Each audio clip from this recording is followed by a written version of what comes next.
Na guys! Hi Oh, guys! naku, nang ending si Yani at saka si Josh. Oh my God.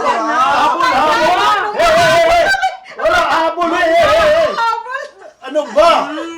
Hey guys! Kumusta na kayo dyan? Welcome back to Mama Quatang's channel. For today's video ay magluluto tayo ng crispy pork belly ala chicharon. Oh, exciting no? Pero bago tayo magsimula guys, ay may special akong kasama sa pagluluto ngayon. Ang asawa ko, si Papa Q! Hello! Say hi, say hi. Merry Christmas! Merry Christmas sa inyong lahat! Alam ko, excited na tayo na makasama yung mga pamilya natin, mahal sa buhay, na magsiuwian, at saka yun, mag-attend ng reunion. So, yeah, excited talaga guys. At as requested sa nang marami, na isama ko si Papa Q sa isa kong video sa pagluluto. Okay? So, exciting, no? So, let's go! Okay. So, anong lulutuin natin ngayon? Crispy pork belly ala chicharon. Wow! Crispy na! Ala chicharon pa! Okay, let's go! Excited na. Excited na talaga ako. Crispy na! Chicharon pa! Okay. Oh. Narinig niyo ba? Narinig niyo ba? Sige nga.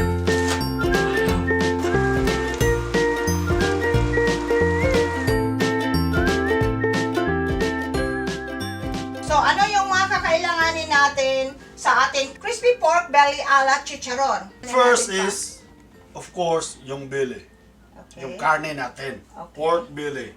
Salt, garlic, bay leaves, whole wheat, peppercorn, and onion, onions, tanglad, lemongrass. Lemongrass. The lemongrass. We have to prepare this one. Okay. Ito yung pork belly, ready na, hinugosan ko na.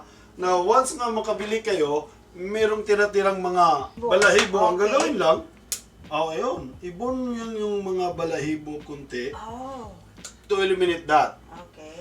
After that, pag ready na, kailangan nating Ng kaldero. kaldero. Oh, may kaldero. Mainit na to. Para Pakuluan lang ito. ang There are two belly. steps ang belly. Okay. Pag-prepare, Okay.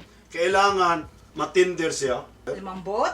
Okay. Lumambot siya. Okay. And then the second one is, ma-eliminate natin yung amoy ng karne. So, yan ang purpose na kailangan first step na pakuluan. Yes. So, para mawala So, ilagay ang natin amoy ito. ng karne. Okay? Ilagay natin dito. Diyan. So, pagpakulo, matinder yon, makok yung meat niya. Um, So, there are tatlong sa pagpalambot. Yung rare, well done, at saka overcook. Huwag yung overcook. Yung well done lang tayo. yeah.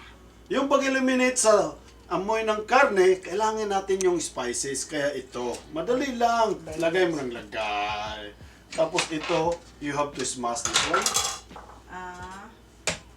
Smash this one. Okay. Lagay. Garlic. Mhm. Okay. Boom! Ito, i-half mo lang. Okay. Oh. Lagay. Oo. Ito, Okay. kailangan nating i-smash prior.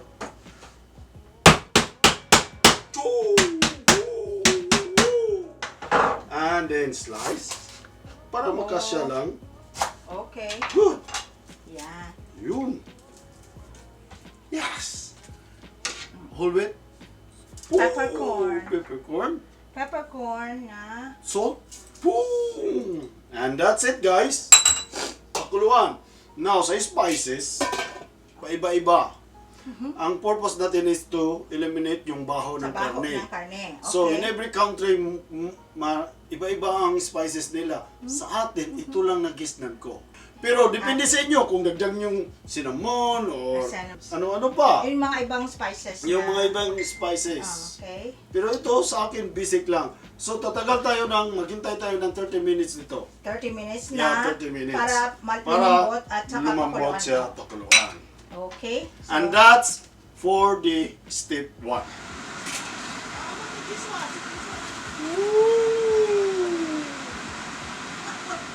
So, after 30 minutes, ito na yung pork belly na pinakuluan natin. So ano yung sunod natin gagawin pa at saka ano yung kakailanganin natin ng mga ingredients for the step number 2? By the way guys, sa yung Pakulo. preparation, pagpakulo, make sure na ganito ang, dapat huwag nyong baliktad. Kasi masisira yung skin. Yung skin ang pinaka-importante. Okay. So ito na yung result. So ang gagawin natin, butas-butasan natin yung skin. As much possible, lahat. Ganito lang ang pagpabutas guys. Or, ganun mo. Once lang. Whole. Ito, binutasan ko na to guys. So pinakita ko lang sa inyo na ganito. After na butas, lagyan nyo ng salt. Asin. Asin. Okay, salt. Salt, yun. So yan ang number 1 na ingredients for your step number 2. And then, ikakat ko ito sa likod para yung amoy papasok. Hindi hanggang dito lang, ma-absorb yung amoy. Okay. And then it will guide sa pagkatapos nito pag magluto, i-slice mo according yung gusto nyong thickness sa isi-serve nyo. Okay. Ayun. Wow. Excited na talaga ako. Crispy na. Chicharon pa. Okay. Sabi pa. Balik tayo. Balik tayo. Ngayon, asin, as much possible, ilibel mo yung skin niya. Ito hindi. So, ang ginagawa ko, ililibel ko yan. Para malibel, lagyan mo ng stick. Barbecue sticks. So, Okay. barbecue stick. Ito ho. Para, Careful lang ha. Kasi very, matulis ito. Careful lang. Para mas straighten. Mas straighten para yung flat siya. belly. Kasi mayroong mga belly na hindi siya flat. Ito, Curve. curve siya. Okay. So, ilagay natin para, ayun, okay na yan. Okay. Wow! Ayun, nag-flat na siya guys. Para mag-flatten. Nag-flat na siya. So, yung extra, tanggalan lang. Next, please, meron akong ibang tray. Okay, may tray. Ito na. Ito na yung tray. Meron tayong grill. Ayun. For the purpose is, ayaw kong madiretso to kasi pag mag-oven na siya, yung mga oil niya ma-drain, ma-fry ito. Gusto natin tender yung Yung ano lang, yung malambot lang, Yes. na hindi yung maging sunog. Yes. Sunog na ang meat mo. Yes. So, Wow. lagyan natin ng mga spices. Okay. Spices. Yan. Ito. Some garlic. Yun. Tapos ito. Kailangan natin ito guys. Okay. Yeah, lemongrass. Tanggal. Lemongrass. Ganun pa rin. So yan, para hindi directly masunog yung Hindi, yung amoy niya, papasok siya. Ma-absorb. Yes. Okay. So, Onion? onions. Yung mga onion. Okay. Kailangan natin ng mga onion. Tapos, Of course, yung bini. mawala yung Kung gusto nyo nang dagdagan ng mga spices guys, it's up to you. okay. It's So up to you. marami, kung gusto nyo marami. Ayun. Nasa Ayun. ilalim yung... Di ba, open ito para yung amoy niya papasok sa meat. Okay, ma-absorb. Ma-absorb niya. siya. Ito, hinuli Ayan. ko kasi hindi siya label. Ayun, nag-label na. Label up na siya. Sa ilalim yan. So ngayon, Okay. huwag natin.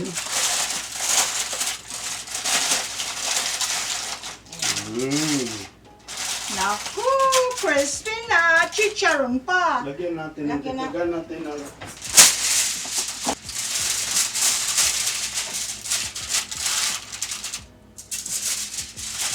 parang amoy niya. Absorb lahat. Ayun. Ayan. So expose ito. Ito lang ang makrispy. Tapos yung meat niya magiging tender. Okay. I-absorb niya yung amoy, lahat ng... So guys, sealed lahat guys. Okay. For the purpose, yung amoy ng spices papasok doon sa meat sa ilalim. Kaya in-slice natin para papasok yun, maamoy, ma-absorb yun. Ang expose lang yung skin. Yung skin, binutasan natin for the purpose na pag itong fats niya mag-melt na, turn into oil, pag mag-boiled siya, lalabas yun sa holes. Yung mga doon hole, sa butas. yes, yung mga butas-butas, magiging crispy yun, magiging chicharon. Oh, yun pala ang Na sikreto. Hindi siya plain, magiging plain lang na na crispy. Oh, Magiging chicharon siya. Oh, yun pala ang Chicharon sekreto. Yung pagbutas-butas with the pork, ay, yun pala doon during sa cooking, lalabas yung ano niya, taba. Magbubuwel yung oil niya, sariling oil niya, siya yung magiging chicharon. Okay, yeah. So, wow. So, ready na ba ito pa na para i-bake natin? Yes, Okay, ready na. ready na. So, ang And gagawin natin, i-oven natin. Hindi natin i-deep fry, guys. Oven ang crispy natin. Oh, okay. So, oven, ma-drain yung oil niya, and then we set the oven up to 425 degrees Fahrenheit. Fahrenheit. Okay. So, at least, guys, na maggawa tayo ng crispy pork belly a la chicharon na naka-bake. Hindi yung deep frying. Okay, at least healthy. Healthy. So guys, ito na. Pasok natin. Preheated na yung oven natin. Okay. Ayun. Ayan. Ooh. Woohoo!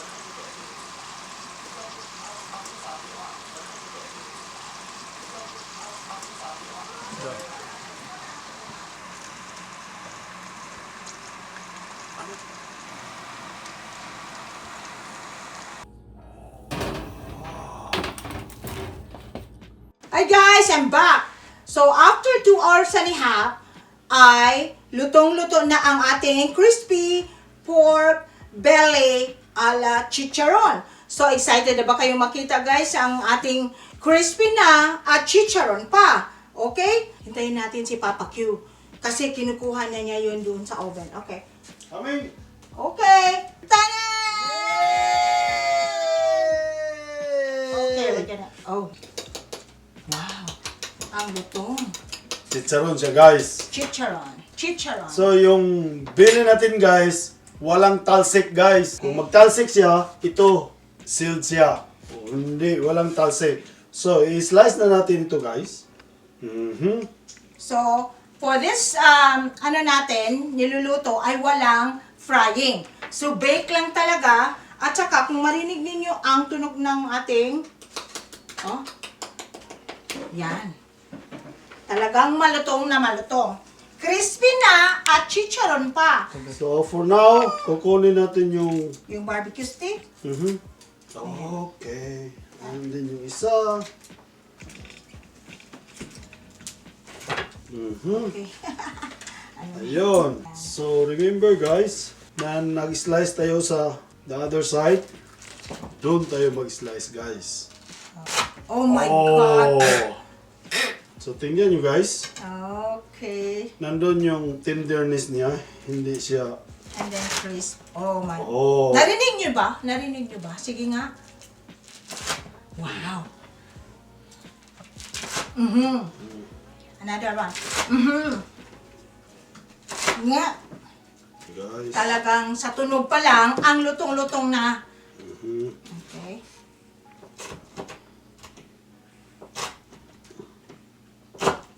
Yan. Oh my gulay. Yeah, I think one more pa. Ayun. One more? Oh, one more. Okay. Yeah.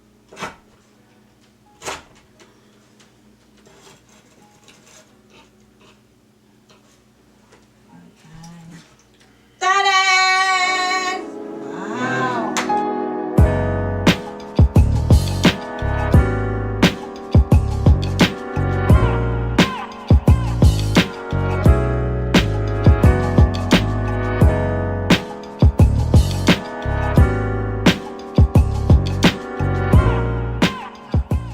Guys, ito na ang pinaka-finale.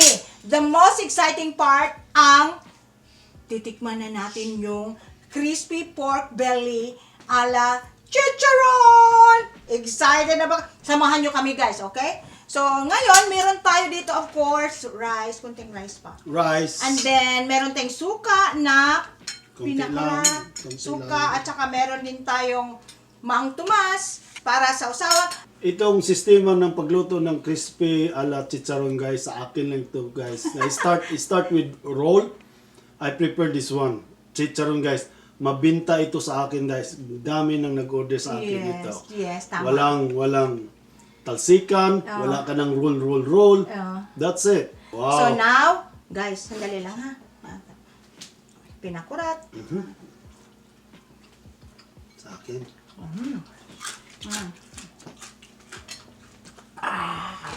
Maliit lang yung guys, pero crispy na. Try ko nga itong i-bite nga. Ito guys.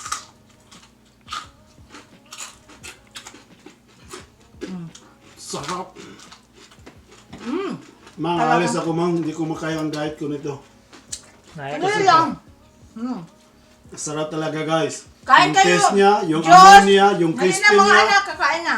Tapos yung tender niya, Tenderness. tenderness niya, nandun, hindi malutong lang yung skin niya. Skin. Oh. Yes. Oh, kung makikita ninyo, ayan yun, juicy pa rin yung meat natin. Wow. Oh. Shoutout ko muna si Ronaldin Opalia and family dyan sa Malalag, Davao del Sur. Nasabi niya ilang beses na sila naka-experience ng earthquake. So, Ronaldin and family, Be strong. stay safe.